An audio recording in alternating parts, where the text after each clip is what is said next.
इसमें कोई अपराध ही नहीं है, और जिसमें से कोई गिराई ना जा सके वही तो मजबूत जगह होती है। जहां से गिरने की संभावना हो वो स्थान मजबूत नहीं है, पर जिस स्थान से गिरने की संभावना ही नहीं हो वही स्थान सबसे मजबूत है, वही जगह सबसे मजबूत है।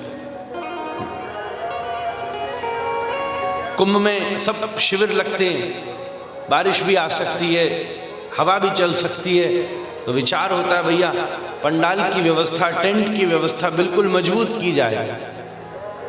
कभी कभी ऐसा हो जाता है थोड़ी सी ढिलाई हो जाए तो थोड़ी सी हवा में गिर गया, चोट लग जाएगी। अब मजबूत ऐसा होता है कि तूफान भी आ जाए तो भी कोई कुछ नहीं होने वाला। तो ये चीज बताओ, आप कमजोर छत के नीचे बैठना चाहोगे कि मजबूत छत के नीचे बैठना चाहोगे? सदा मजबूत छत के नीचे बैठना चाहोगे। तो जिस कृत्य को करने में पतन होने की संभावना है वो श्रेष्ठ है कि जिस कृत्य को करने में पतन हो ही नहीं सकता वो कृत्य श्रेष्ठ है। कथा तो असरदार है ही है, हाँ अगर इसका प्रभाव पड़ गया तो ये अनुपायन बन जाएगी, और अगर अभी इसके प्रति सावधानी नहीं बनी तो ये औषधि बन करके हमारे भीतर विद्यमान भवरोग की निवृत्ति कर देगी। दोष तो है ही नहीं, संस्कारों की, हमारे चारों तरफ संस्कारों का उदय हो जाएगा। इसलिए तो एक घड़ी आधी घड़ी आधी में पुनियाद। एक और बात है,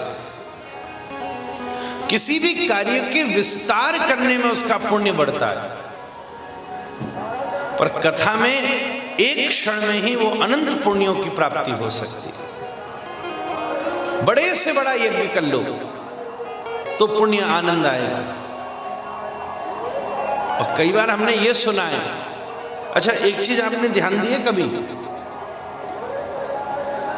10-10 हजार लोग भी अगर संत से कथा सुने हों, सामने बैठे हों, उसके बाद भी आपके हृदय में इच्छा होती है 2 मिनट पास में जाके मिल लें। अभी हम यहां तो अनुभव कर ही रहे, अभी लखनऊ में भी अनुभव कर रहे थे, खूब भीड़ थी, 4-4 घंटा उनको हमने कथा सुनाई।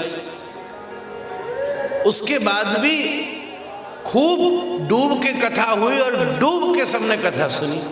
उसके बाद भी सब में एक ललक ये रहती है कि एक बार पास बैठकर एकांत में 2 मिनट ही चाहे बात हो जाए। यज्ञ में जितने विस्तृत कुंड बने होंगे उतना चाप बढ़ेगा,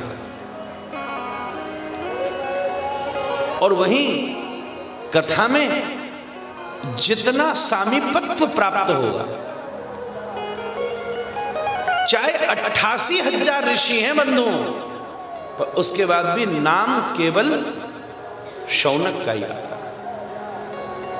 शौनक के बाद आदि, शौनक आदि ऋषि।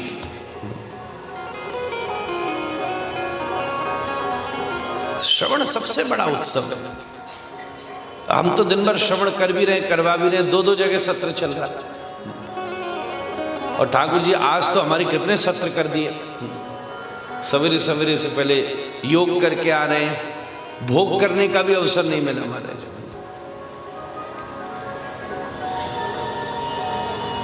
दौड़ा भागी करके पहुंचे, अब यहां से तुरंत कार्ष्णी शिविर में जाके फिर चर्चा करनी। कल गोपी गीत के ऊपर वहां अद्भुत प्रसंग हुआ, और यहां तो जो भक्ति योग की चर्चा हुई उसमें तो बहुत ही विशेष आनंद हुआ, नवदा भक्ति पर।